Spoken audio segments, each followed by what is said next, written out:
যেটা মন চায় তা করলো, আল্লাহ নাফরমানি করলো, আল্লাহ রাগ করলেন, ফেরেশতা পাঠাইয়া জিনদেরকে পিটাইয়া আল্লাহর জমিন আল্লাহ খালি করে দিলেন।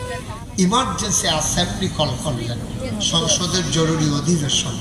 সেখানে স্পিকার হলেন স্বয়ং আল্লাহ, মেম্বার অফ পার্লামেন্ট হলো সমস্ত ফেরেশতা। আমাদের বাংলাদেশেও একটা সংসদ ভবন ছিল নাকি ছিল না? ভবনটা এখনো আছে, মানুষগুলা নাই, মানুষগুলা পালাই গেছে না? এমনই কাজ করছে যে দেশের ভিতরে থাকতেই পারে নাই। সবাই মিলে চাইলো, রাজনৈতিক নেতৃবৃন্দ, ওলামাই কেরাম, সাংবাদিক বৃন্দ, বিভিন্ন ঘরানার ওলামাই কেরাম, সবাই আমরা চাইলাম কি, দফা এক, দাবি এক, পদত্যাগ। আল্লাহর ফয়সালাটা এমনই হলো, আল্লাহ স্লোগানটা উল্টে দিলেন।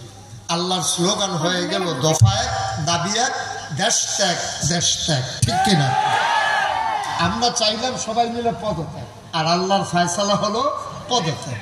এই দেশটারে এমন একটা পর্যায়ে নিয়ে গেছে, সংসদ ভবনটা আছে, মানুষগুলা নাই।